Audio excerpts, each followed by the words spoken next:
Y'all keeping warm? It's cold. Listen, it is cold. Good Lord. So we'll go ahead and get started. Sorry we're running a little behind tonight, but we'll get in and get out. Nobody get hurt. Okay. All right. Let's go. Let us open with the word of prayer. Our Father, we thank you for blessing all of us to see another day.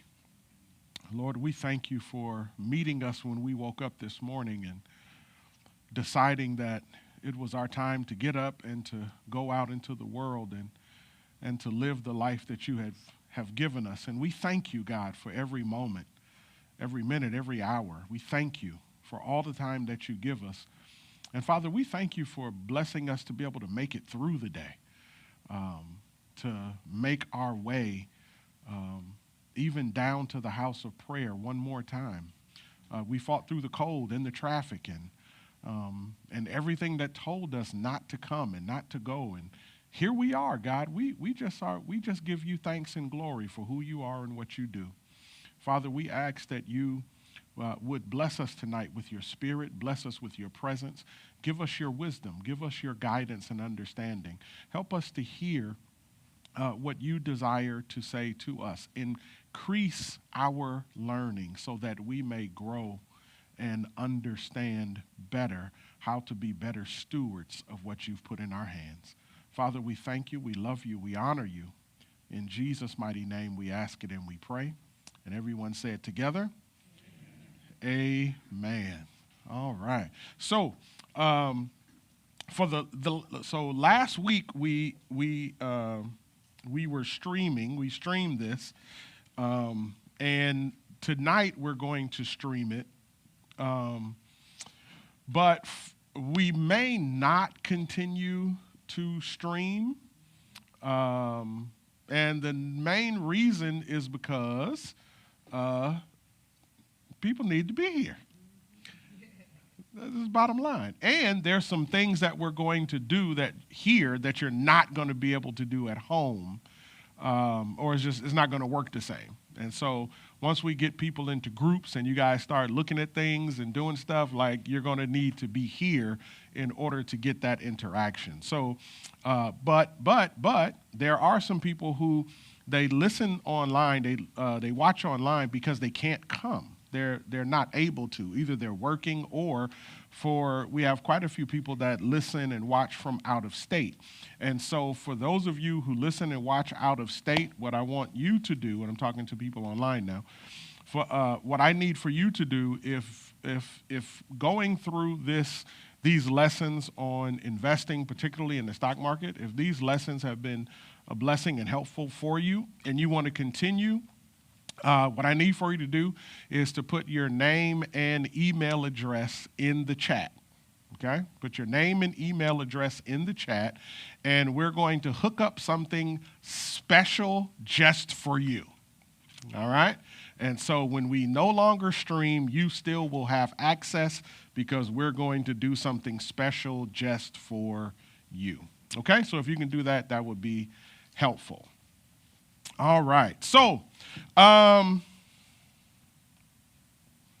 here we go.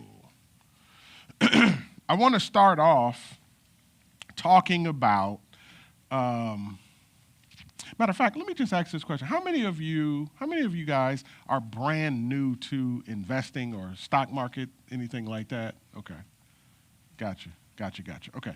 All right, so I'm going to do kind of what I did last week is I'm going to start off like at the base level. And then because there's a level of learning that I want to make sure that all of us have. There's a level of information we all need to have. And then for those of you who are here and you're veterans, you longtime pros, you're already multimillionaires, just kind of hang in there with me. And then chime in when we come down your street, okay? All right, so here we go. So I want to talk about, and I'll talk about this at different times, but I want to start off talking about market attitude, okay? there's a particular attitude that is in the stock market. The stock market has a tude. It has a whole attitude. And I talked about this last week, and the attitude of the market is simply this. The market rewards tomorrow, today. You got that? Missed it? Give it to you again. The market rewards tomorrow, today. You got it? The market rewards tomorrow, today. What do you think that means? What do you think that means? The market rewards tomorrow, today. What do you think that means?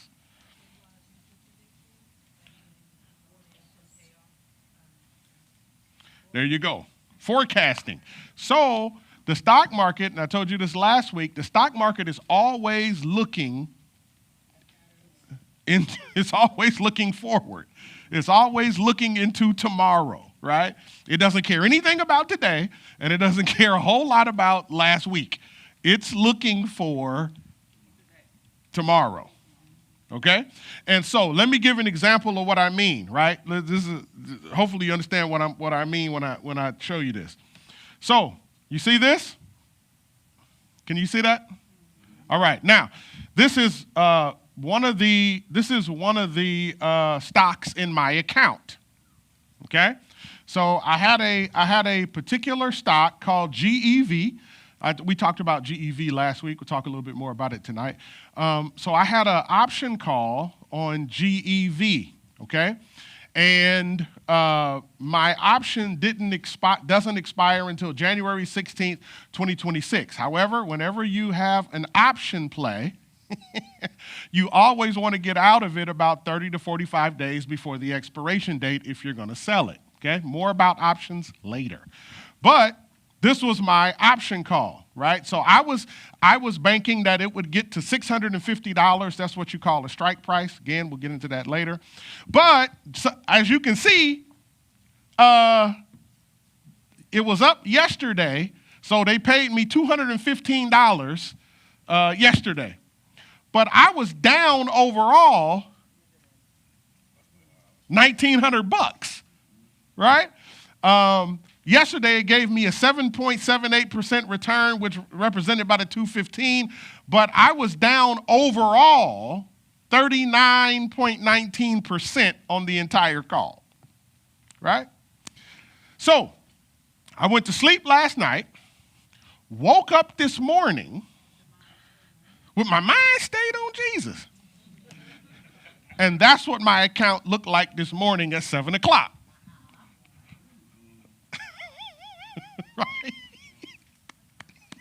Right? Right?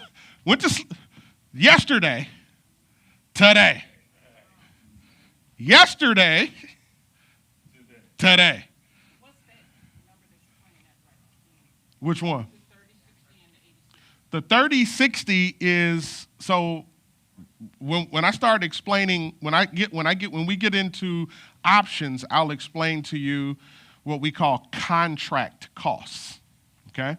So the contract cost for this option yesterday was $30.60. When I went to sleep and woke up this morning, the contract cost was $86. Right? Which meant I went from negative 1,900 to positive 38, almost $4,000. All right? And so I sold it. Right? Right? Absolutely. I took the money and ran, right? And so in one night, in a few hours, it gave me 193.12% return, right? Which took me up from negative 19 to positive 38. Overall, I was up 78%, so I sold it. Right? I'm too close to the expiration date to let it ride and to see what else it's going to do. I'm out. Right? And so yesterday, today. Now, the question is, why did it go from this to this overnight? Why was this like this yesterday, and why was this like this morning? Especially when the market You're exactly, especially when the market closes.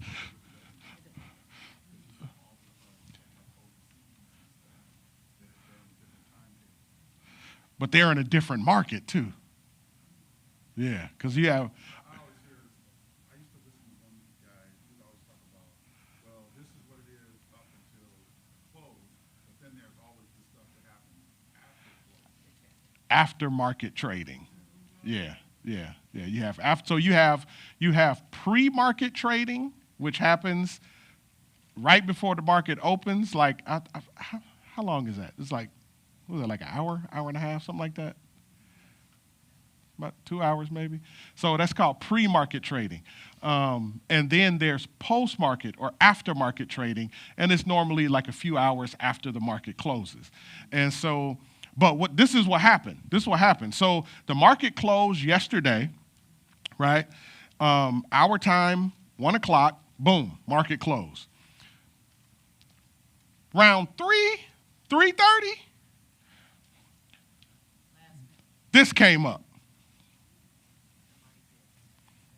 Right? This came up. Right? So GE Vernova, that's what I had. GEV. A strong financial trajectory with substantially higher returns expected beyond. When is 2028? That's tomorrow, right? It's tomorrow. And so now anticipates 52 billion of revenue and 20% adjusted EBITDA margin by 2028, up from 45 billion of revenue and 14% adjusted EBITDA margin.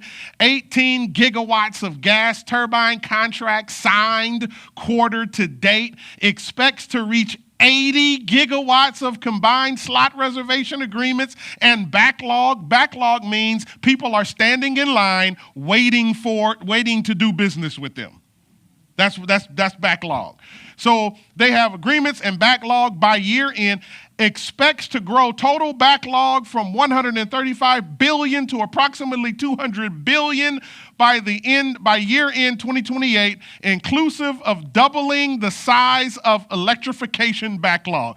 Here's what they're saying. People are lining up to do business with us, and more people are coming. Right? What they're saying is we are becoming the in and out of energy. You know, wherever you go to in and out, it's always a line. I don't know, it's always a line, right? And so this came out yesterday afternoon. And then again, here's another headline. And so and you got to be careful with these headlines. Right? And now I'm probably the least most conspiratorial guy that you'll ever meet, but I've been in the market long enough to pay attention and know that they put these headlines out at some interesting times. Right? It's like some interesting times. And so this came out after the market closed, when nobody really could do anything, and the only people who could actually get in the big money are the big guys, right? Who have access to aftermarket trading. And so us little guys are sitting over here like, man, I hope that lasts until the morning, right? And so, because I was at home looking at my negative, I'm like, and I'm watching it run up aftermarket. I'm like, ooh, and I'm like, man, I hope they don't pump and dump this thing by the morning and the market opening, the thing start going down. I want to get out of my trade too. So when I got up, it was still running. That thing was moving, right? And so I got out, sold, I'm in the money, all right? But this makes my point. What is the difference between one and the other? It's how the market sees tomorrow. Right? It's how the market sees tomorrow. So watch this. Do you know this guy?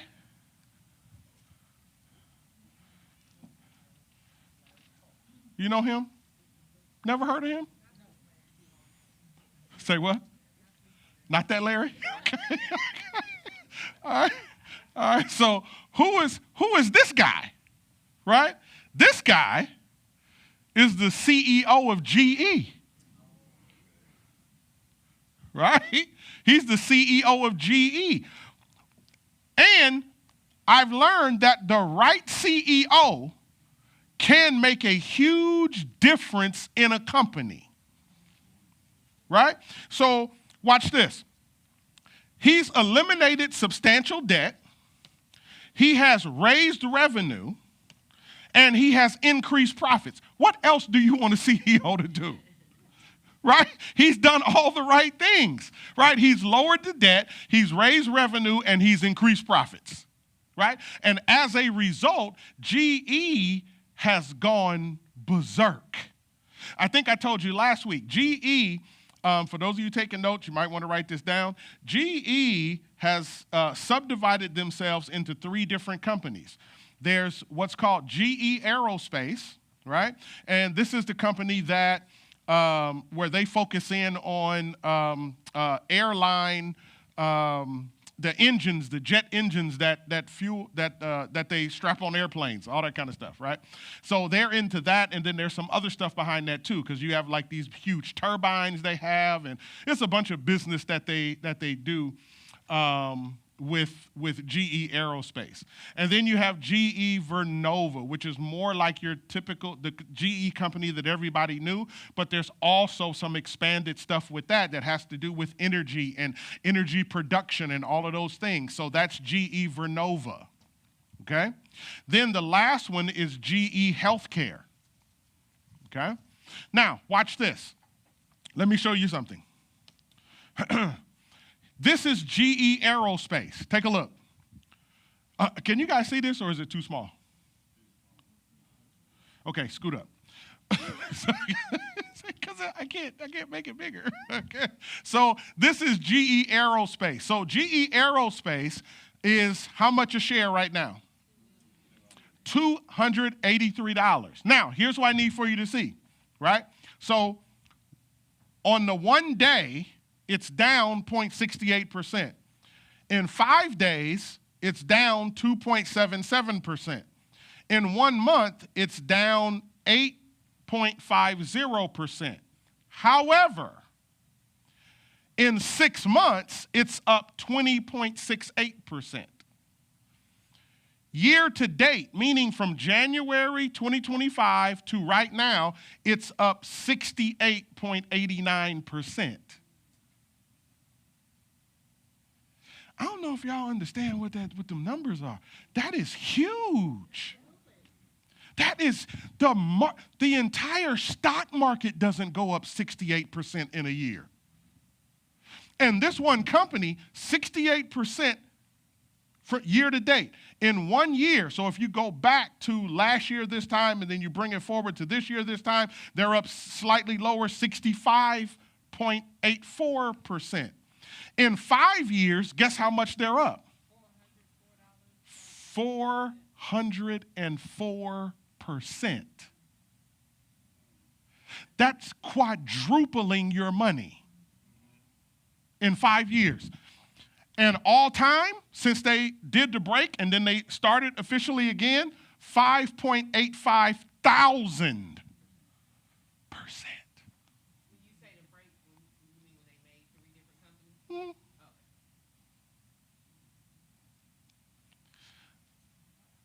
Are y'all seeing what I'm putting down?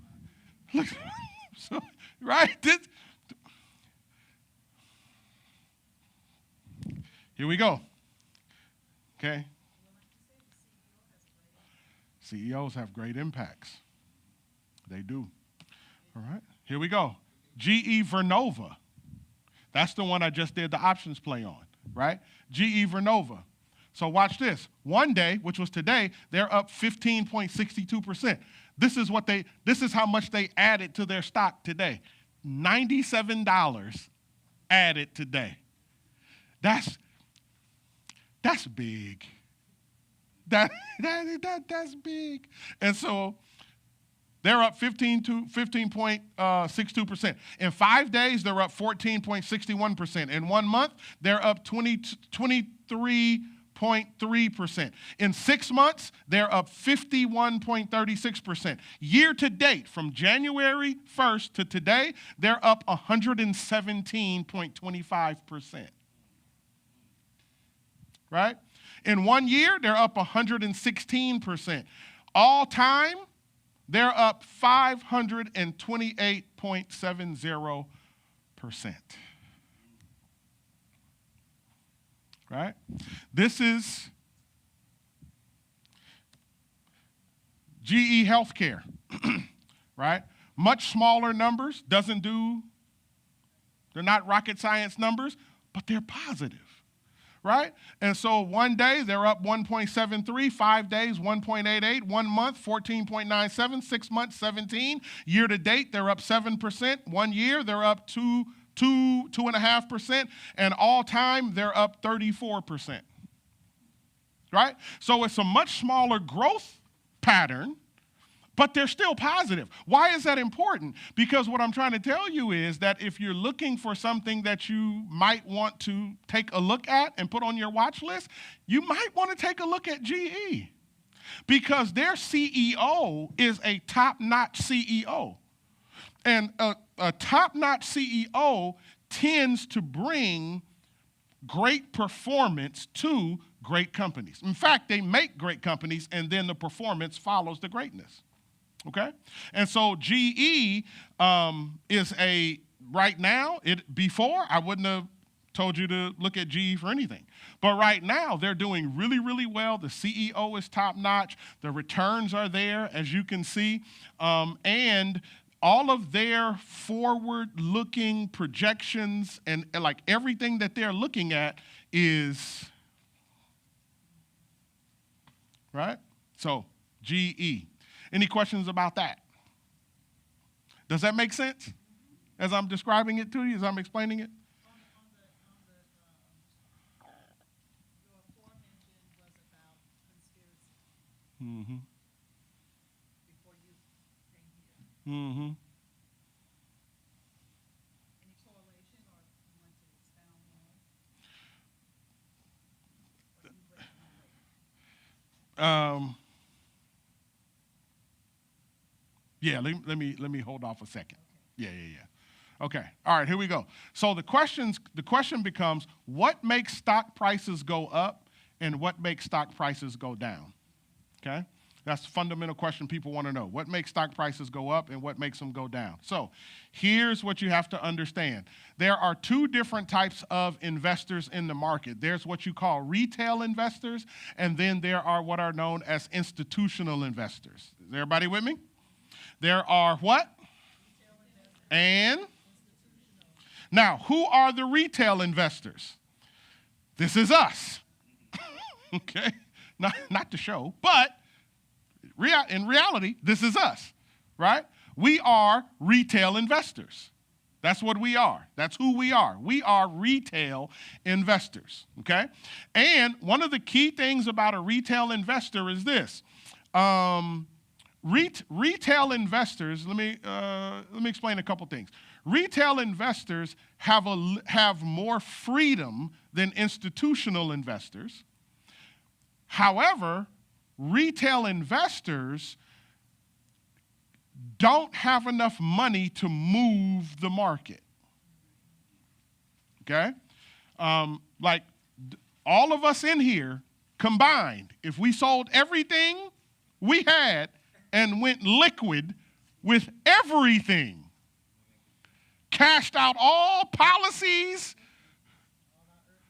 all our earthly goods, sold all the properties, and put everything on a stock, the market would be like, thanks. right? Appreciate it. Right? But we don't have enough money to move the market, right? And so as a result, as a retail investor, here's what we do. We follow behind the institutional investors, and we pick up the crumbs that they drop.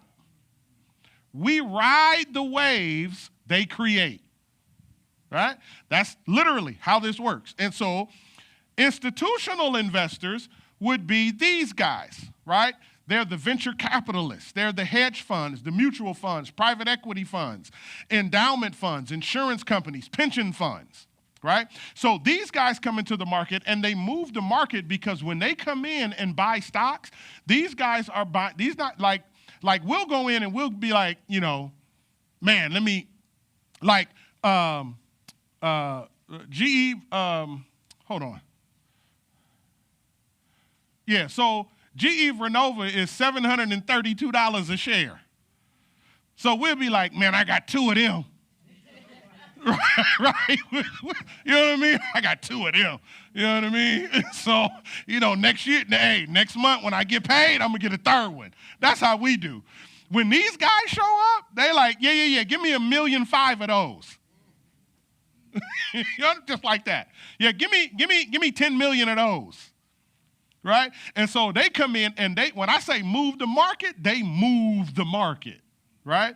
And so yeah, we don't have money like that. But these guys, we call these the whales. These guys come in and they absolutely move the stock market. So when you see the market going up, it's because these guys are buying. And when you see the market going down, it's because these guys are selling. Does that make sense? Huh? Yeah, a lot of times they're the richest people on the planet, but even bigger than that, they represent corporations. They represent institutions that have all this money that they're introducing into the market, right?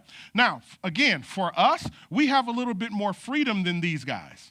And the freedom and the reason why I say that is because these guys have to move in and out of stocks on a regular basis, right?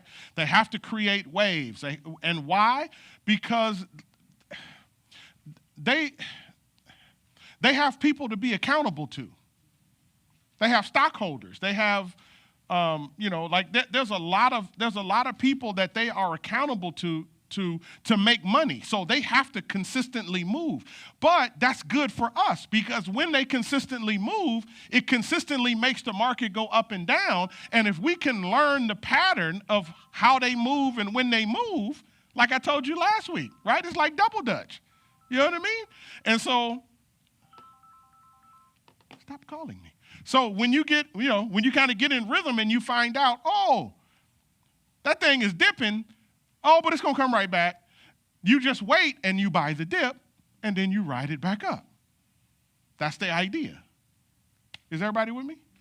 Okay, so here we go. So now there's two things though.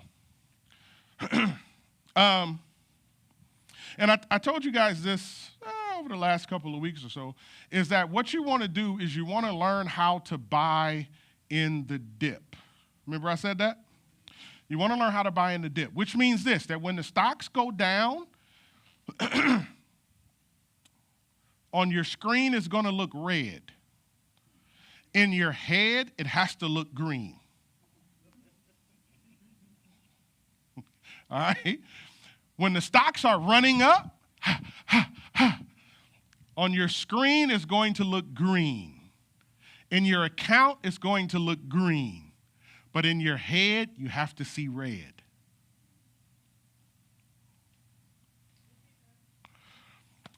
When the stocks are going up, when they're running up,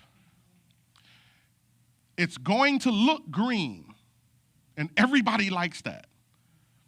But you have to be careful. You got to be disciplined as an investor. And when you see the stocks running up, you got to be willing to sit on the side and miss out on that money because for you, it's red. Okay? And when the stocks are going down and everybody's talking about, this is Armageddon and Jesus is coming back tomorrow and, you know what I mean, all of that stuff and everything is woe is me, that's when it's green. Right? And so, you got to catch the rhythm of it, right? There's a rhythm to it. You got to learn how to catch the rhythm of it. Now, let me kind of help you a little bit. Um, just because stocks go down doesn't necessarily mean that's the time to buy. You got to know which time you're in. Okay? So, let me give an example. Here we go. The question becomes, why do stock prices go up and why do stock prices go down? The base answer is, when the big boys are buying, stocks are going up. When the big boys are selling, the stocks are going down. That's the base answer. But you have to learn the difference between what's called a sell-off and a pullback. You got to learn the difference, okay? Now, the question becomes, what is a sell-off, right? A sell-off, listen carefully, is not the time to buy. Don't buy. Say, don't buy. In the sell-off, don't buy, okay? Don't buy in the sell-off. Now, the reason why you don't buy in the sell-off is because something is wrong. Okay? Something is wrong. And what's happening is the big boys are selling because they're trying to get out of a play because they're trying to preserve capital. Right? They're not trying to go down with the ship. So they're abandoning this stock or company or whatever it is because something is wrong. And something is either wrong with the company, right? Something changed with the company. Like, I'll give an example. So, like, I forget the guy's name. I forget his name. No, not Campbell's, from Chipotle.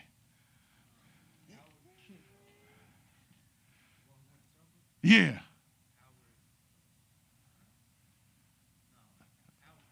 It's something. I forget his name. Yeah, he went to Star. So about a year ago? Yeah, so about a year ago, Chipotle lost their CEO, and Starbucks wooed him away, right? And so as soon as he went to Starbucks, Starbucks stock took a pop up. Why? Because, Howard, that's his name?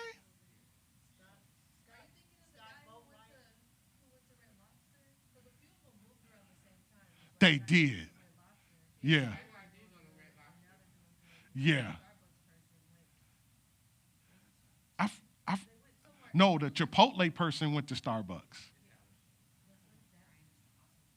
I don't know where the Starbucks guy went. Brian Nichols, that's the guy's name. That's his name. That's the guy that left Chipotle and went to Starbucks. Yeah. And yeah.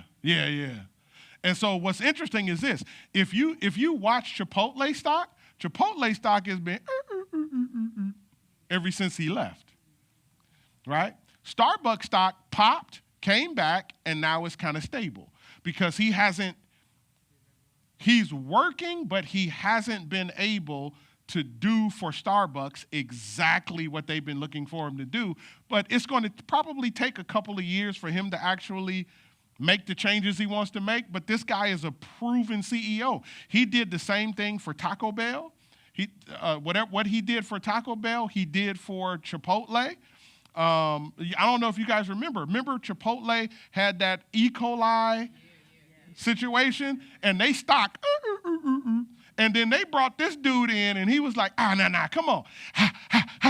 And then Chipotle stock, Chipotle stock got up to like $3,400 a share. And then it split 50-1. We'll talk about splits later. But And you know what? Starbucks, for maybe the last couple of years, it feels like it's been on restriction. yeah. Well, they got in trouble with they had those two black guys sitting in there and called the police on them. And then they all closed down for some equity training or whatever, and that hit them really hard. Yeah. Start taking like the electronics out the buildings and the kids like the stuff and you can't sit there anymore. Mm-hmm. And then just the narrative of like, save your money. Now they got Starbucks. Starbucks. Yeah. That's like, Right. Yeah, that's been their Achilles heel. That racial stuff. Yeah, that racial stuff has hurt them bad. And so, but yeah, so if, and again, all of those things, right? If there's a change in CEO and the CEO is not as good, that's a change in the company, right? If you got an E. coli scare, right? That's a change in the company. That's your product is not trusted anymore, right? If you're investing in JetBlue and 5 JetBlue planes go down, listen, right? The stock is going down with the planes. I'm telling you, because it's a just like who was that got Boeing? Is it Boeing? Boeing. Oh man, right? And so that's a tough situation, right? So when big boys start dumping, it's because something is wrong, and it's either wrong with the company or there's something wrong in the market, right? And so maybe we're going into a down market, what we call a bear market, where everything is going down, right? And so it could be a company event, it could be a market event, or it could be a culture event like COVID, right? So COVID hit, boom, that affected everything. And so you had stocks like plummeting and companies even going out of business, right? Because of COVID, because people could no longer utilize certain services, right? I don't know if you remember, during COVID, one of the biggest industries that took the biggest hit was the travel industry, right? So whether it was airplanes, cruise lines, I think like you could buy Carnival for like 50 cents or something like that. Like it was super cheap. And so especially after they showed, remember the people got stuck on the, listen, people were like, and so they dumped all that stock, right? And so, but this is what you call a sell-off. A sell-off happens whenever something is wrong. And when something is wrong, don't go charging in, right? Save your money. Yes, ma'am. But even if it's a proven company, because I want to ask you about Campbell's in this, they just fired homeboy, and I'm thinking this is the best time because Campbell's been in business forever, and this is just something where it's gonna dip, and then soon it's gonna Maybe. maybe. Yeah, maybe.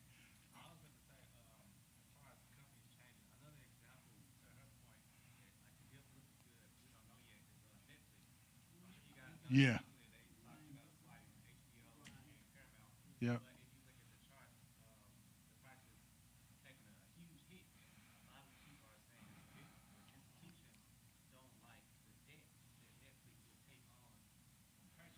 Right.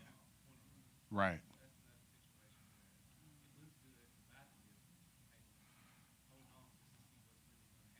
Yeah.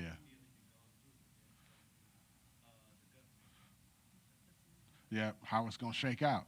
And there's some other factors. One, Netflix is one of the only technology companies that hasn't bowed the knee to Sir Trump.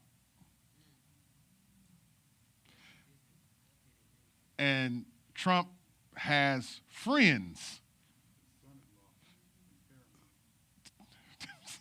So you talking about a war kind of situation, and when the big boys see that, because they all know each other, they like, hey, right? Trump said he's gonna be in on the decision making. Yes, yes, He always say that. so it could be a good deal, but here's the thing: from a retail investor standpoint, we don't know enough as to whether or not it's a good deal or not.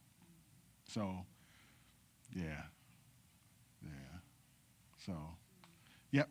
So would you call something like, okay, I heard that the Georgia film studios is leaving and they going overseas and stuff. Hmm. Would that like affect the tech sector? Would you say like mildly or? I wouldn't think so. I don't think that, because they're not a major player over there. Yeah, and so now if NVIDIA, yeah, that would be a world event. Yeah. So yeah, if NVIDIA did it, yeah, if NVIDIA, because NVIDIA is it's the number one company in that sector. There's nobody, matter of fact, in the stock market, I don't think there's anybody bigger than NVIDIA right now. Yeah, so that would be a major situation. Okay, so here we go. So that's sell-off. Everybody got sell-off? Then there is what we call pullback. Okay, pullbacks are different. All right, so pullbacks is typically what happens in a pullback is the stock runs up like this. Right? It'll run, boom, boom, boom, boom, boom, boom, and it'll get so high, and then the guys will be like, man, we're at all-time highs, right? The big guys, we're at all-time highs. And so then let's take profit. So then they start selling, because that's the only way you get your profit is that you have to sell. And so they're taking profit. Why are they taking profit? Because they need to report profits to their shareholders. They need to report profits to the stakeholders that give them the money to actually invest. So these guys, they'll run it up, boom. Then they'll take profit. When they start taking profit, they're selling, it's coming down. But if there's no problem, it's just a pullback, right? There's nothing wrong. So then what do? Get ready to buy, right? This is this. Right? You're looking for your entry, right? At that point, okay? And so get ready to buy and relax. Everything's okay. It's just a normal, natural pullback. So when the other class, you talked about patterns. Mm-hmm. So we would have to, in order to really recognize this, wouldn't we have to start really getting into watching the patterns? Oh, yes. Yes. Yeah. Because the only way I would know to do that is you find a pullback. Right. For sure. Yeah, for sure. Yeah. Yep. You gotta, and remember I was telling you guys before, like, you gotta read. This is why I'm saying you have to read. When you really kind of get in here, if you want to make some solid inroads, you have to read, and you have to become a student of it, where you get familiar with the patterns, right? And then there's two ways, and then once you start to get familiar with the patterns and you start seeing it, how it works, you'll learn. There's been stocks that I haven't purchased, but I followed it for like a year, just following it. And I'm like, man, they got a pattern, right? And I just pick up on the pattern. They got a pattern. And I've done this a few times where I'll catch a stock and I'll be like, man, this thing trades in between that window and that window. And when this happens, that happens. This happened, that, and I just watch it. And then, okay, on the next downturn, and that thing go down, boom, I get in. Sure enough, it's coming back up, and then I cash out, right? And so there are more detailed ways of doing this, and one of the ways is through what we call technical analysis. Right? This is being able to really kind of tune in and track stock movement and notice patterns and all that kind of thing. Now, I don't do technical analysis. I haven't learned that. I'm actually leaving tomorrow morning at 3:30, heading to Georgia. I'll be back Saturday for a 2-day workshop teaching me how to do technical analysis. And I'm bringing everything back and I'm teaching y'all everything I know. Right? Now, what I do is what we call fundamental analysis. right? So the fundamental analysis is a way to kind of check the vitals of a company to see if the company is healthy or if it's not so healthy. And then I'll teach you guys that too. I was going to go into some of that tonight, and then I thought, maybe we'll start next week. Yeah. Uh-huh.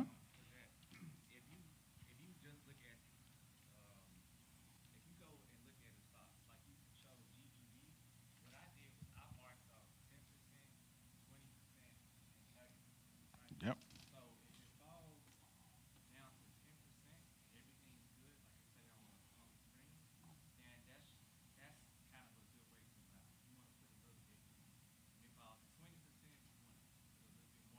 Mm-hmm.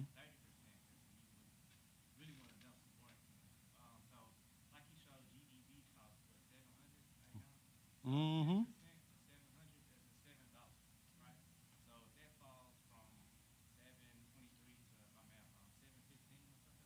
Mm-hmm.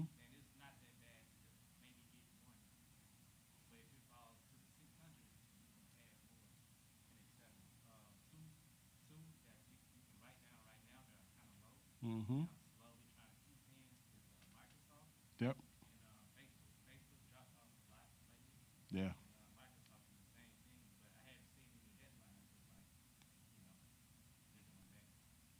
Yeah. Yeah. No, man, you own it. You you own it. Yeah. In fact, I was just talking. I was telling Benita. I was like, Benita, Meta, right? Just Meta, right? So because Meta fell, what was it like $100?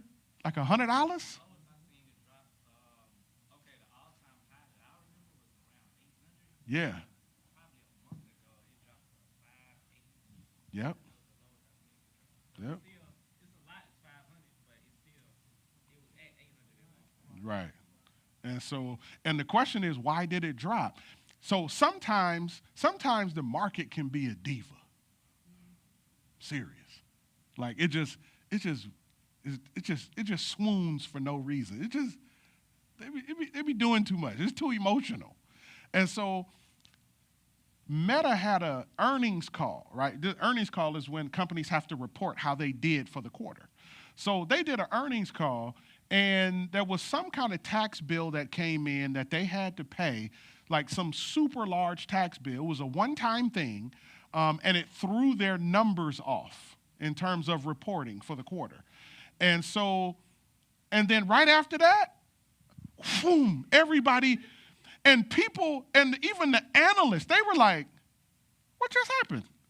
Like, what's the problem? Nobody could figure out what the problem was as to why people sold off so much. And so one guy said, he was like, man, they just overreacting, right? so like now, I opened up a position for, I have a options contract for Meta, right? That I opened in the low sixes. I wish I would have got it at the 582, but I did the low sixes. I told Benita, I said, Benita, if it get down, because she was like, is it a good time to buy? Is it a good time to buy? And I was like, hold on. Let's see if we can get it down to about 6. If we get it down to about 6, we right there. Because what I did was, okay, see, now I'm getting too technical. I know.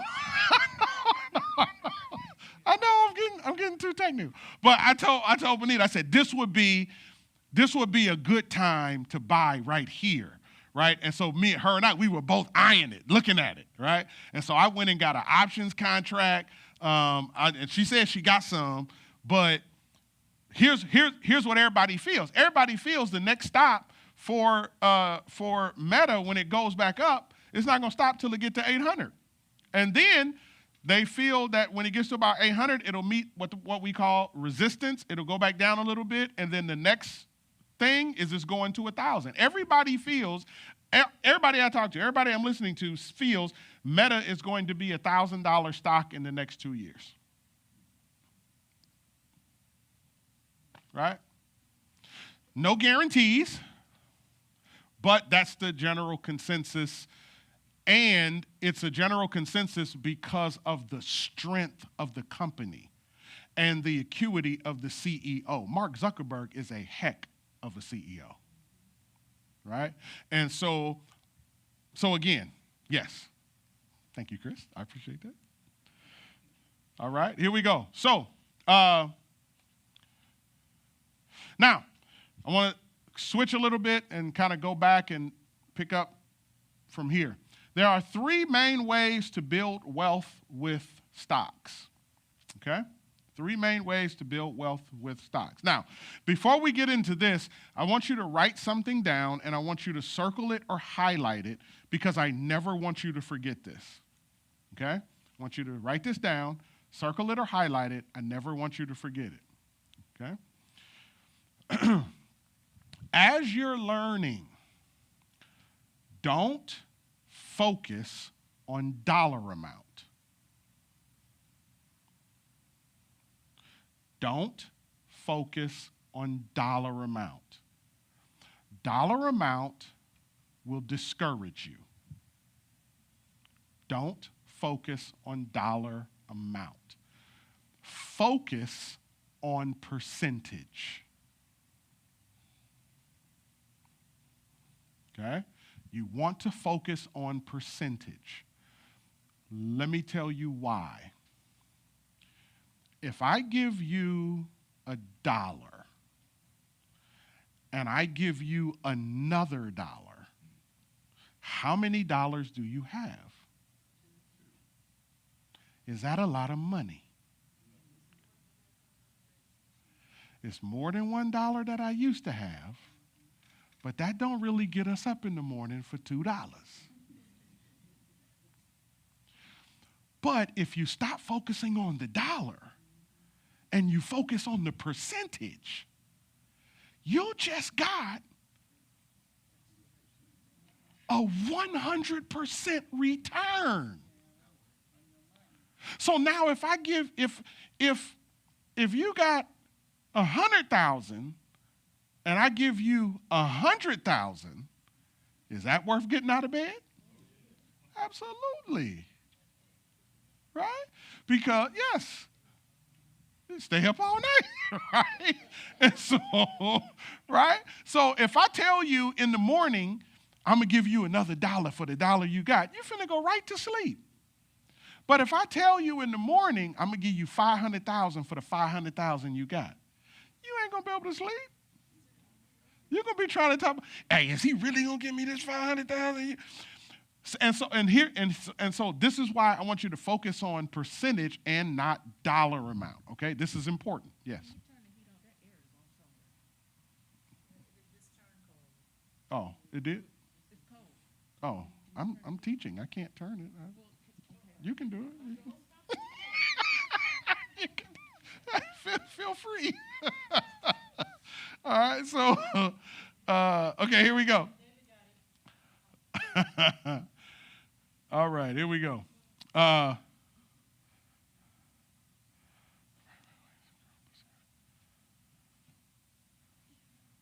Okay, here we go. So there's three main ways to build wealth within the stock market. Everybody ready? Here we go. Way number one. Boom. Share price appreciation. Okay? Share price appreciation. What does that mean? That means that the price of the share of the stock that you purchase goes up, right? That's all that it means, okay? Now, watch this. Why does it go up? It's due to the increase of the company's profits and interest from shareholders. The price of the stock goes up over time, okay? So share price appreciation. You purchase something for $20, it goes up to $30. That is share price appreciation. Does that make sense? Okay? And so it's due to the increase of the company's profits and interest from shareholders that the price of the stock goes up over time. What that means is more people are interested and more people start buying. Now, here we go. B, this strategy of investing is called buy and hold. Okay? Buy and hold. This is a particular strategy of how to invest. This is called buy and hold. What is it called? All right, now, here we go. The attitude is passive. Okay? This is a passive way to invest. And I don't mean passive in a negative way. What I mean is you're just not giving it as much attention, right? And so it's a passive way to invest. You buy it and then you hold it, okay? You watch it occasionally, but you buy it and you hold it, all right? Now, the minimal time for a buy and hold is 5 to 10 years, okay? 5 to 10 years. My recommendation, don't consider buying a company that you don't think you're going to be in. If you can't see 10 years of life in this company, it's not a company you should buy. You got to be able to see 5 to 10 years of life in that company. Does that make sense? All right? So you got to be able to see 5 to 10 years of life in that company. If you can see that inside of the company, it may be a good company to buy and hold, given other factors line up as well. Okay? Now, here we go. The strategy is to do what we call bulk purchasing or dollar cost averaging. Is everybody with me? Bulk purchasing or dollar cost averaging. So what is bulk purchasing? Bulk purchasing is you save your money, and then when the stock pulls back, right, it's on a nice pullback, right? Not a sell-off. It's on a nice pullback. And when it gets to a reasonable price, you take the money that you've saved up and you dump just about all of that money or all of it into that stock, and you purchase as much as you can with what you have. Okay? You purchase as much as you can with what you have. Okay? That's bulk purchasing. You buy as much as you can with what you have. So my son just opened up his account, and he was, finally got his account open. What do I buy? And so I said, I want you to buy some NVIDIA. And so he was like, okay, how many shares? I said, how much you got? Right? How much you got? How much you put in there? Right? Or I put this much. Okay, buy as many shares as you can right there. Right? And then I told him, and if you find that it pulls back another 5%, buy as much as you can with what you have, right? And another 5% as much as you can with what you have, right? These are bulk purchases, okay? And so this is bulk purchases are really, really, really helpful down the road, and I'll tell you why. I own 100 shares of Apple.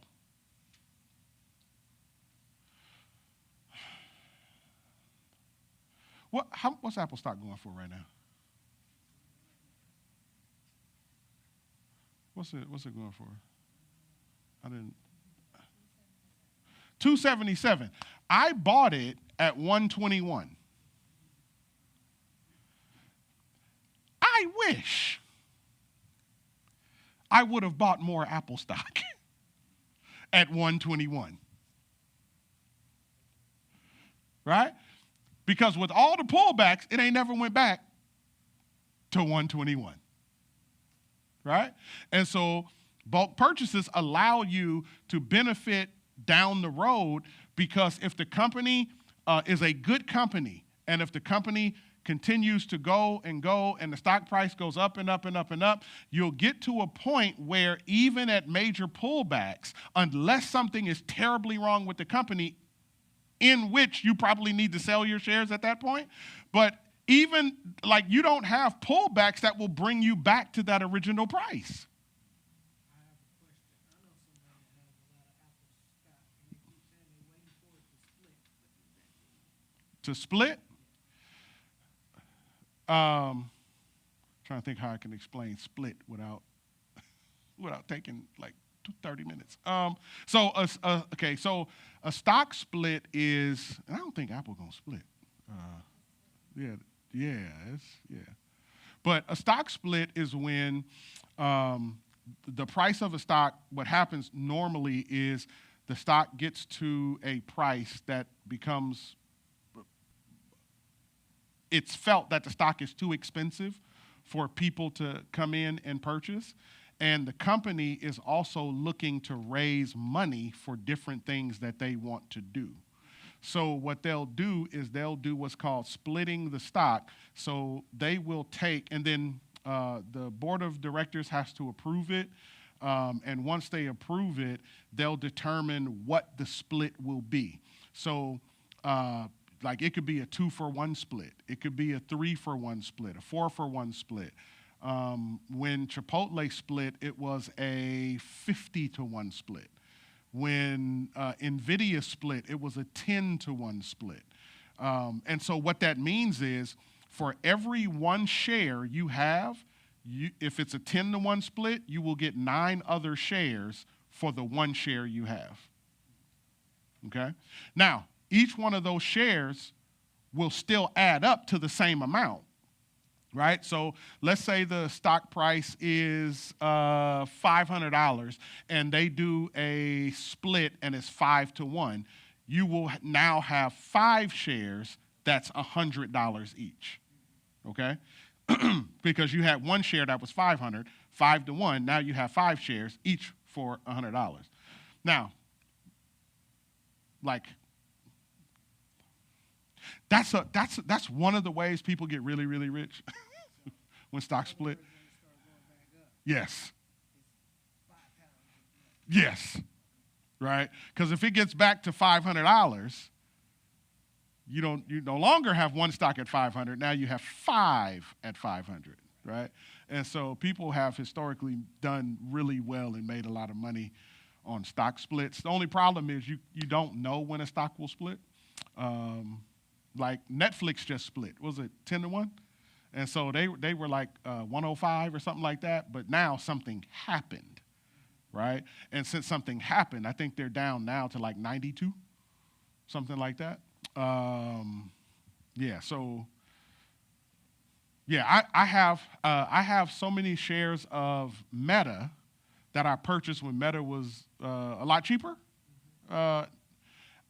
I'm hoping they get to 1,000 and split, right? And then get back to the 1,000. Listen, they split and get back to the 1,000. Listen, we PFBC, we chilling at that point. And so yeah, so for me, one of the things I like to do, this is one of my cheat sheets. You don't have to do this. This is just me.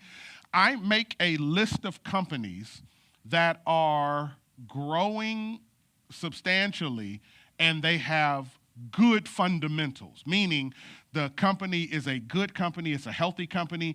The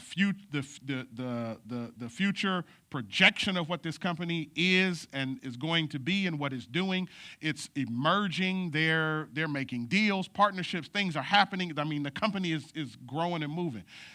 I'm very, very interested in companies like that that are over $500. And the reason why is because normally between the $500 and right around the $1,000, maybe $1,200, a lot of companies like to split for whatever reason. And so if I can get in at the low, right? If I can get in at the low on a company that never split. So I bought Goldman Sachs, right? I bought Goldman Sachs when it was like $500 and something. Goldman Sachs today is like 8 something, right? And so everybody today was like, man, they're going to be 9 by the end of the year because they like upper 8s. They like 880, 885, something like that, right? And so, but they've never split. And they are moving. And so ride these shares on up. I may get a few more in between on the ride up. And then if they split, won't he do it? Won't he do it, right?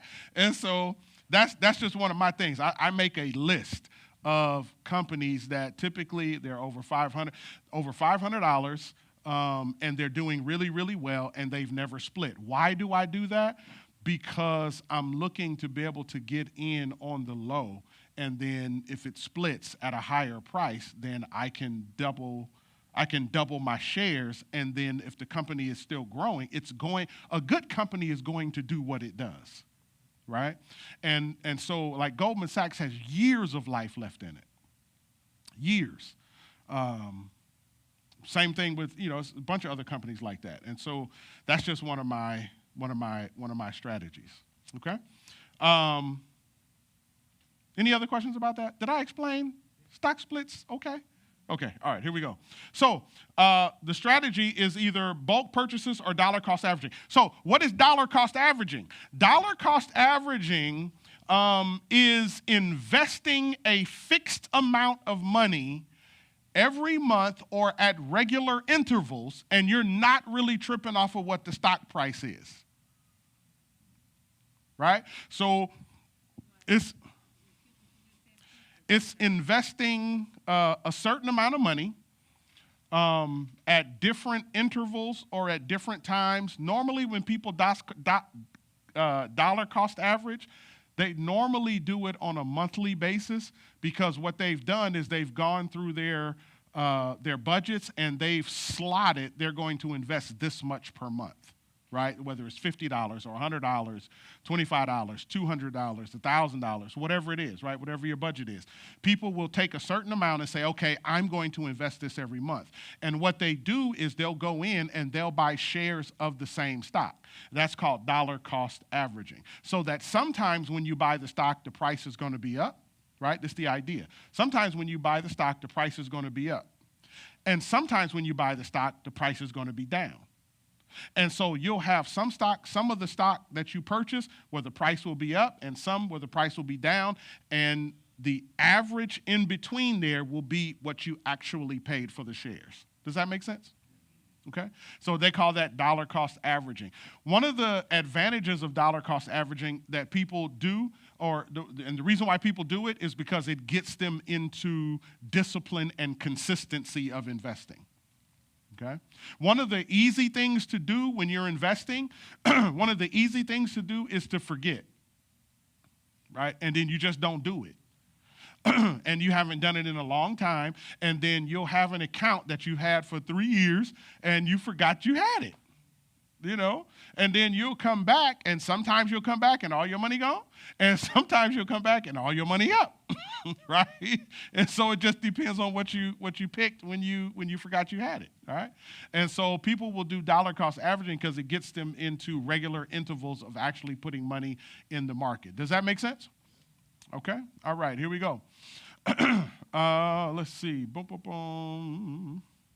Where are we at? Okay, the goal is to buy low, sell high. That's the goal, right?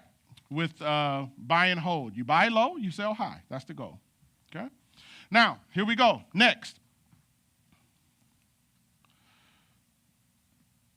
The second way is what we call a dividend payout. Anybody familiar with dividends? Okay. All right. So a dividend payout. So what's a dividend?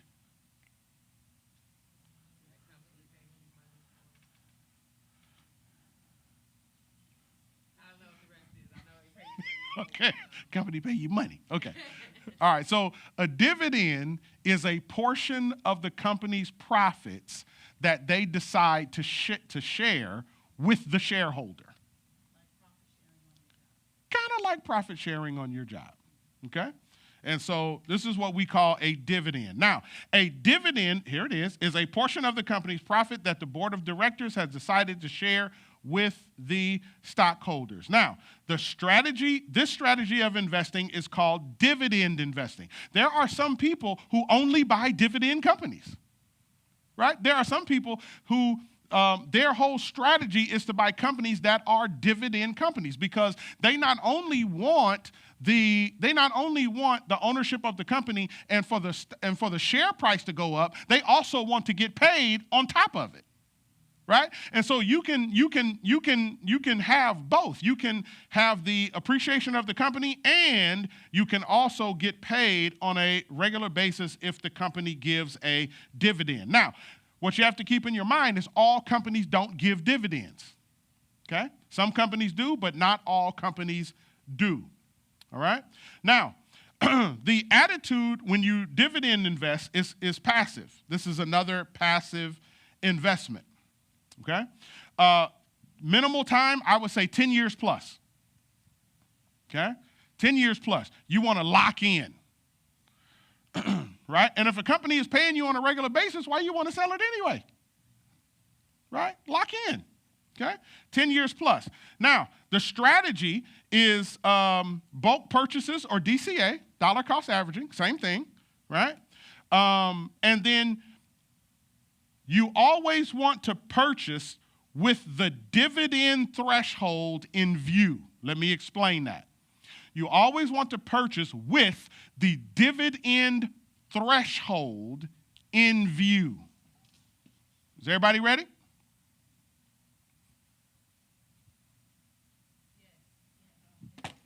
See, y'all got to talk to me. Okay, so you always want to purchase with the dividend threshold in view. What does that mean? The dividend threshold is this. How many shares of the stock do I need to purchase in order for the dividend they pay me to purchase another share of the stock for me?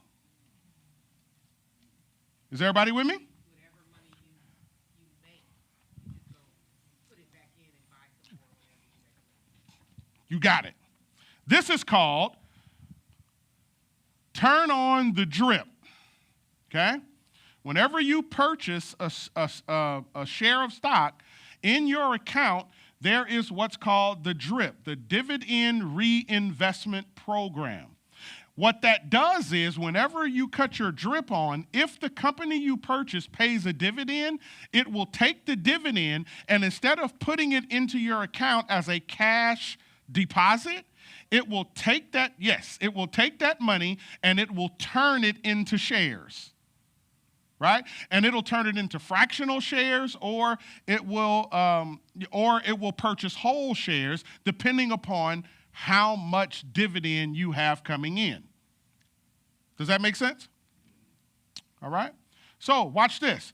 Here's one of my strategies, right? So I'm giving you my strategy. ExxonMobil. You guys know ExxonMobil? All right. So ExxonMobil has a 3.45 annual dividend yield. That's actually pretty good, right? Which means they pay $1.03 per share per quarter. You missed it? Give it to you again. ExxonMobil pays $1.03 per share per quarter. Their stock price today was $1.19. Now, watch this.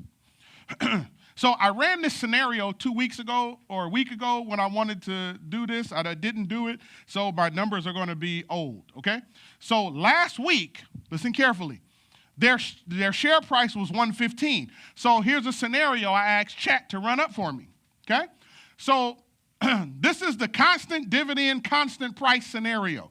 So if the dividend stays at $4.12 per year, $1.03 per quarter equals $4.12 per year.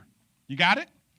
Okay, so if the dividend stays right there at $4.12 per share and the price stays at $1.15, right?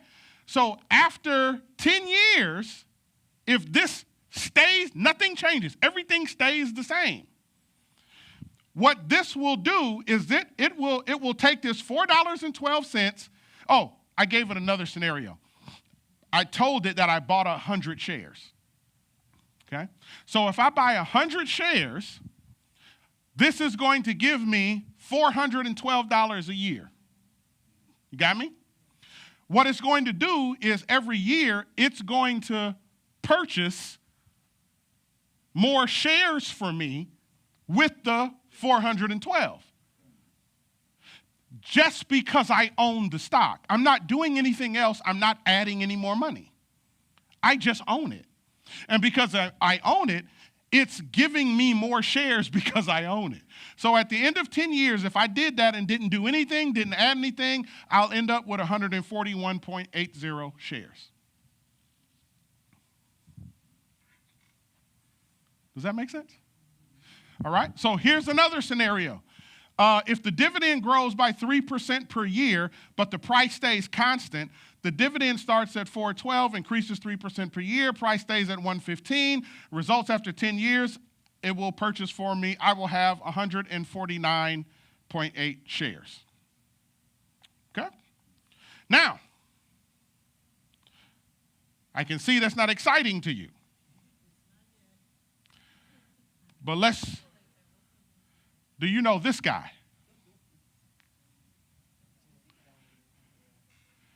You know this guy? Chris, who is this guy?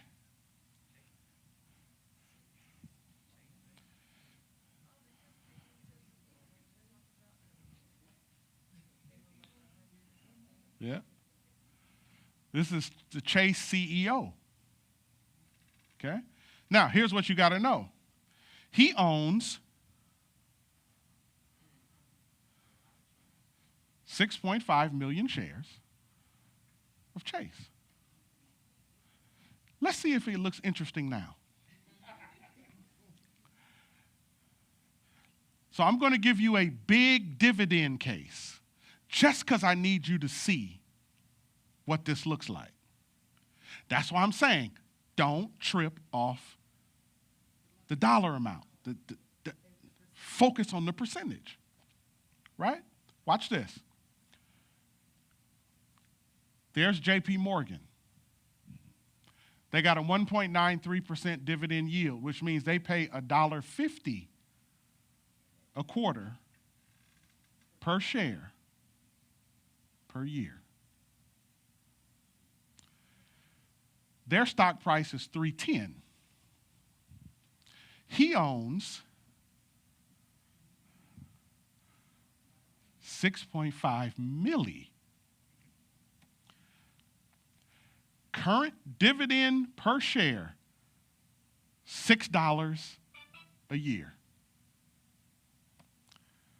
Total dividends you'd receive in cash without the drip, $39 million in yearly dividends.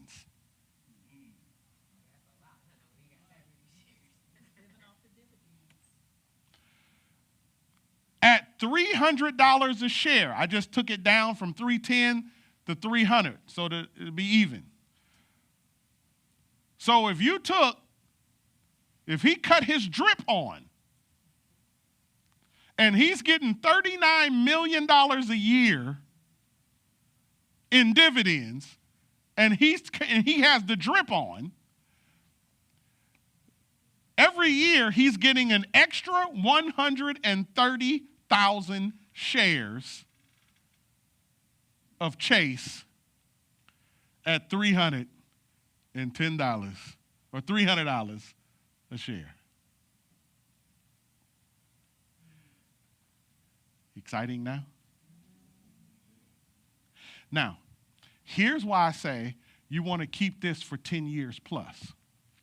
Because typically, the dividend price goes up as the company does well, so that your dividend value goes up. And you want to go deeper into shares. You want to own more shares. Because, see, here's the thing. This is what you call compounding.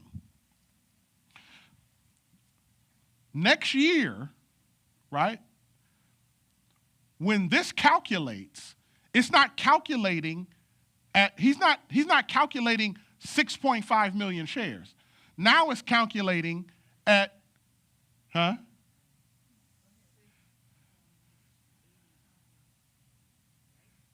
No, it's not calculating at 6.5 million shares because now he has 130,000 added to the 6.5. Right? And because he has 130,000 added to the 6.5, now it's 6.6. Right? So now the calculations are happening at an advanced pace every year. See, here's what most of us don't understand. All of these big CEOs, all of these big guys who have all of this money, these millionaires, billionaires, all these people, they don't have that money cash. They do not. They have it in stock. They prefer it in stock. And the reason why they prefer it in stock is because they can take advantage of stuff like this. Am I making sense? Yeah, right? And so not only, because when you do dividend investing, not only do you get the appreciation of the price of the stock, right? You get stock appreciation, but you also get free shares that the dividend buys for you, like every year. So when I'm looking at XOM, right, and XOM is, this is where I can play. XOM is at $119 a share, right? So if I go get 100 shares, that's going to cost me right around $11,000 or so, right? Or, my buy-in is 110. I'm trying to get it back to 110. But it'll cost me about, $11,000 or something like that, right? Over the next 10 years, I believe I can add probably another 200 shares to that just over time, right? Just purchase per dollar cost average. Just purchase, add, purchase, add, purchase, add, purchase, add, purchase, add. So the scenario that I painted for you, that's a scenario if you set it and forget it. But because we're investors, we don't just set it and forget it. We invest, we do this, we do that, and so I'm going to get the stock appreciation as well as the dividend payment that purchases more stock for me. Does that make sense? Watch this. How many of you would be excited if somebody just handed you 49, 50 shares of XOM right now? Just handed it to you for the free ski, right? Just for owning it, right? That's what we're talking about. Right? And the more shares you get, the bigger the dividend payment pays. Now, there are some companies who pay bigger dividends than others. There are some companies, they'll pay you $3 or $4 a quarter, right? And so if you're going to do dividend investing, you got to be careful about what you want. You want to do your due diligence and to find out and to know what companies pay dividends, what companies are good. Somebody sent me something maybe a couple of weeks ago, and they were like, ooh, check this out. This company pays a wicked dividend, blah, blah, blah, blah, blah. But then when I looked at the company and did the fundamentals on the company, the fundamentals were trash. And so when I looked at it, I was like, I'm not going to be able to invest in that, right? Why? Because I'll get the dividend, but I want the dividend to buy me more shares. But I don't want to buy more shares of trash. Does that make sense? Right? So hopefully all that makes sense. Okay? All right, so let's see. I explained this guy, right? Yeah. All right. So let's see. We went through this. All right, I got 6 minutes. Okay, here we go. Okay, here we go. This is the last part. Stock awareness. Okay? I want you guys to position a few things in your mind about being aware of certain stocks, okay? So there are some stocks that I need you to kind of this is your list of things that you need to be aware of. These are not companies. These are things that you want to be aware of. Here we go. Number one, there are 6 types of stock that you need to be aware of. Ideally, you want some of these to be a part of your portfolio, your collection of stocks. Okay? And so here they are. Number one, you need some growth stocks. Okay? Growth stocks will probably, right now, growth stocks are probably the technology stocks that we talked about last week. Technology for the last 26 years has fueled the stock market. Right? Technology. And so growth stocks, you'll find a lot of your growth stocks in technology. So like NVIDIA or TSM or, Meta or, Microsoft, and then there's some new ones, PLTR, man, blowing the doors off of stuff. And so these are stocks that grow really fast. They're rapid. They increase, they grow, they do their thing. There's some stocks in the financial sector that are possible growth stocks. They haven't taken off like like everybody had hoped that they would, but their day is coming. One of the big ones is SoFi. That's one of the big ones everybody got their eye on now, SoFi. And so you want a growth stock, okay? And then you want a dividend stock, some kind of dividend stock, something that just pays you just for owning it, okay? Can't go wrong with a dividend stock, okay? So Coca-Cola, Exxon, Chase, it's a bunch of them, bunch of different ones.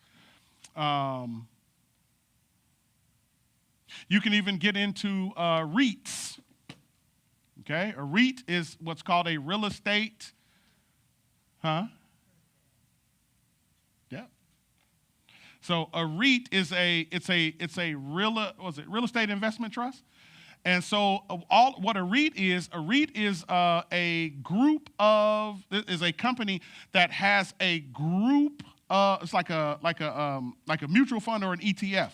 But everything in there is all real estate projects, right? Like malls and strip malls, all kind of stuff. It's all these different real estate projects, high rises, all that.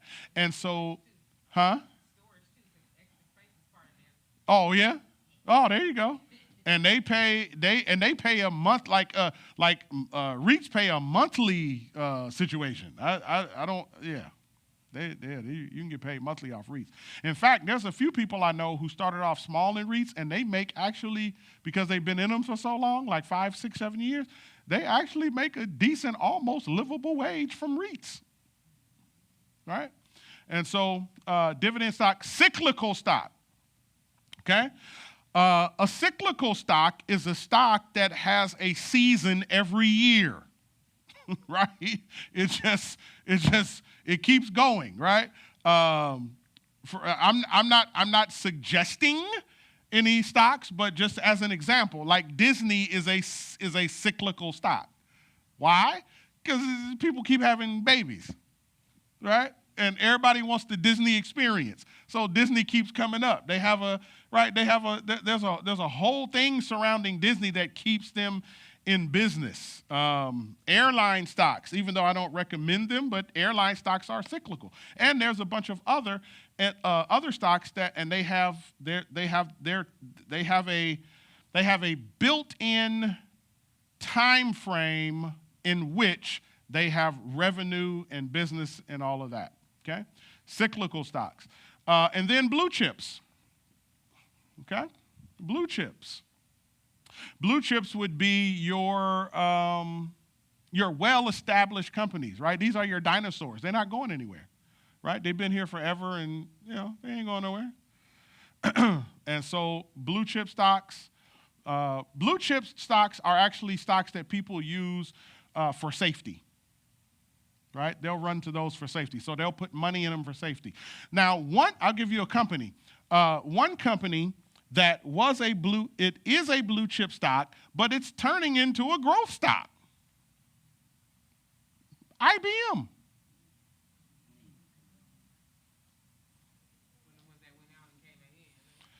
IBM kind of maxed out on what they did, and everybody start passing them up. And man, this AI stuff and moving into what we call quantum computing, listen, I looked at IBM, I was like, what? Y'all up 58% for the year? Y'all up, wait. And before I even knew it, man, they stock taking off, right? They performing like a young tech company right now. And so IBM. Defensive stock, right? And I don't mean like rockets and missiles and stuff. When I say a defensive stock, I'm talking about a stock that people need, right? These are companies people need. Like people need their insulin, right? People need certain things. And so you want to invest, you want to have some companies that are meeting needs that people have. Why? Because there's always a market for it, no matter what the stock market does. Pharmaceuticals is one. Mm-hmm. Yep, could be. Procter and Gamble. Not car companies. I don't like car companies for some reason. I've just never been a fan of car companies. Yeah. But defensive, meaning people are going to buy this if the market is up or if it's down. Right? That's a defensive stock because it protects you from the volatility in the market. Does that make sense? All right. And so defensive stock. And then lastly, speculative, right? I think, and people may disagree with me, but this is my opinion. I think that everybody ought to have a little bit of speculation in their portfolio. What is speculation or what is a speculative stock? I don't know if this is going to work or not. You know what I mean? This is a small company. They look, I ain't saying go out there and, you know what I mean, somebody, we gonna make a self-driving chair, right? You know what I mean? You can be on the freeway with your chair. No, right? But something that is decent, that like, for instance, let me give you two companies. One company is called Joby, Joby, Joby. Another company, which is their competitor, is called Archer. Okay? What do? They are at the forefront of, and actually at the head of, at the head of the line, building personal transportation vehicles. No, not Waymo. No. No.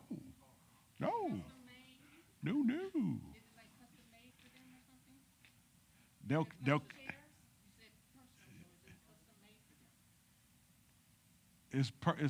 it can be custom made for you. So this is Joby. You go outside in your backyard and you get in your personal helicopter. Hit the button, and that thing, and fly you everywhere you want to go. It's like a helicopter taxi or whatever it is, a personal little, like a hover kind of thing situation. Yeah, listen.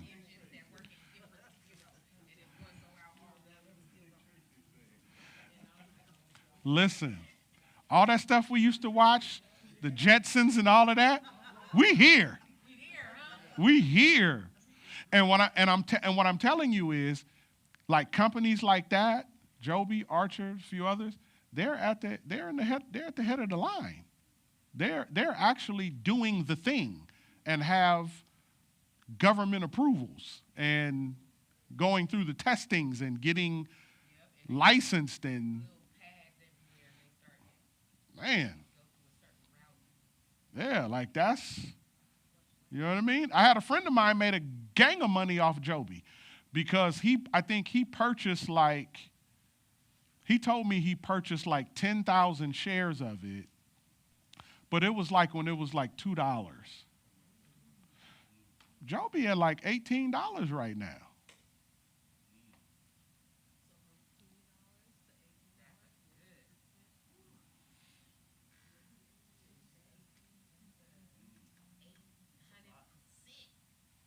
Listen, he over there looking nice.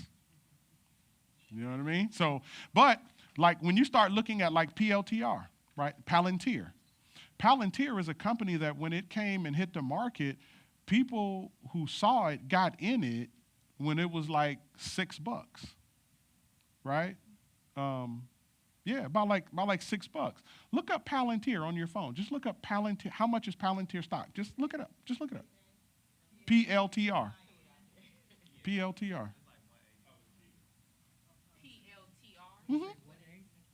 187. And when I'm saying it was like at $6, I'm not talking about 15 years ago. It was like 2 years ago. Right?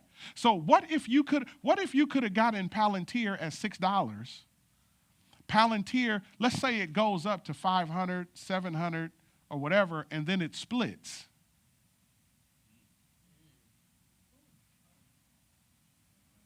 Listen, you're a short-time millionaire, right? Depending on how many shares you purchase. And so when you, like for me, I looked at SoFi. I love SoFi for what they offer, for what they do. I love their agreements. I love where they're moving. I love everything about SoFi. So I went and bought a quick 100 shares because it was only, it was less than $3,000. So I bought a quick 100 shares, and then they just went down. Something happened. They, I forget the thing that happened, but the investors didn't like something they did. And then it went over the last few days. It went down another $2 or $3. So I'm like, man, go get me another 100.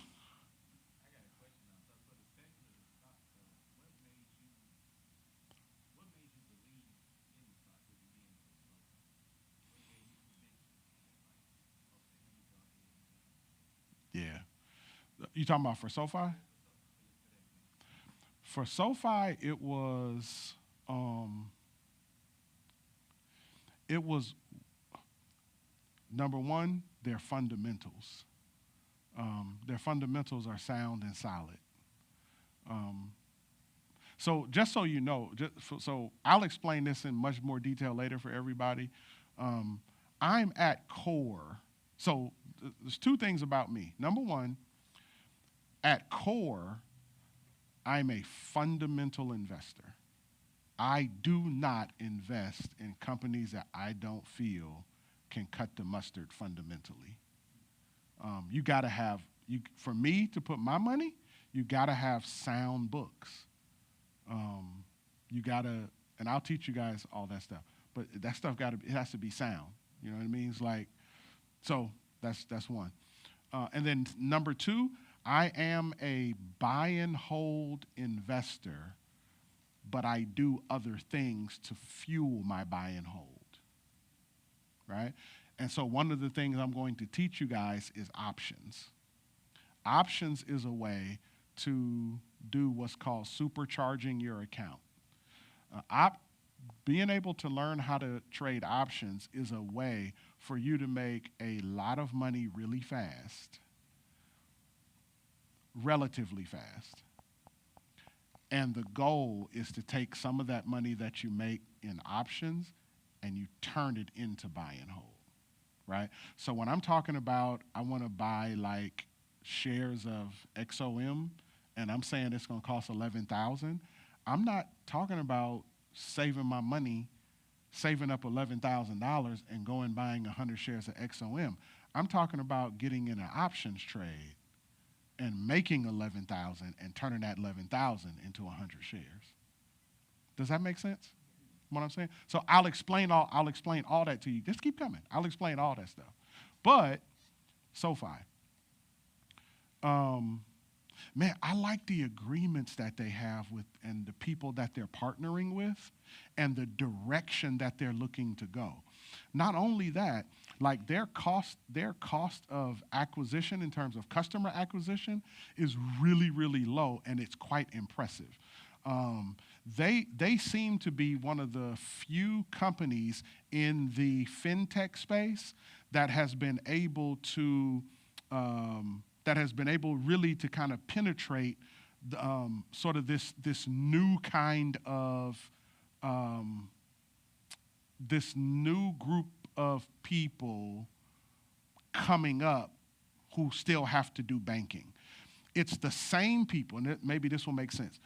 They're the same people that do everything on Robinhood. I like the clientele. Yeah. Huh? I like them for not personal reasons. I like their business. And I like the fact that they're not just fintech banking. they have SoFi Invest. So you can invest with SoFi. They're moving into the crypto space.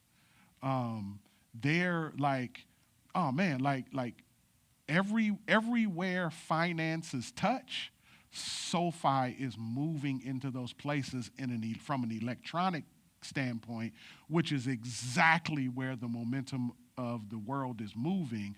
And a lot of the younger people coming up who have to do banking and everything else, man, everything fits right into all that they do and offer. And it's not cheap stuff, right? Like their stuff is quality. And so, yeah.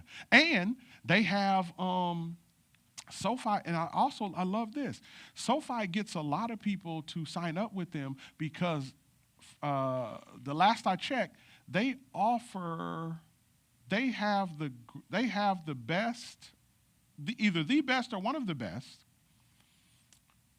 high yield savings accounts. I think they pay you like like the high threes for the savings account, and then for a lot of their stuff, they'll pay you like $500 to sign up. Like check out SoFi.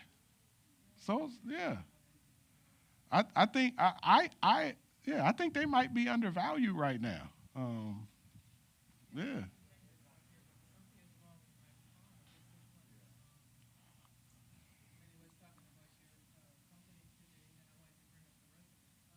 Mm-hmm.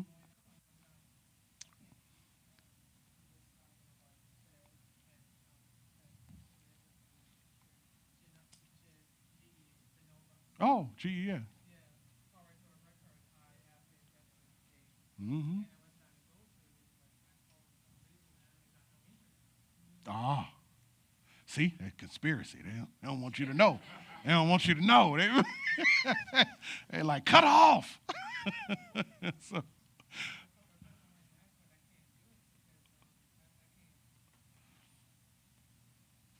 all good. You can ask me anytime. You can ask me anytime. Okay? All right. So, was this helpful at all, guys? Yeah? You learned a couple things? Yeah? All right. Couple?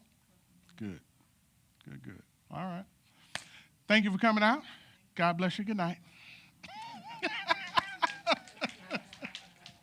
you know, while we talking, we writing, that's why sometimes we can't, we can't do a bunch of talking. I got you. Trying to listen. I got you. I got you. I got you.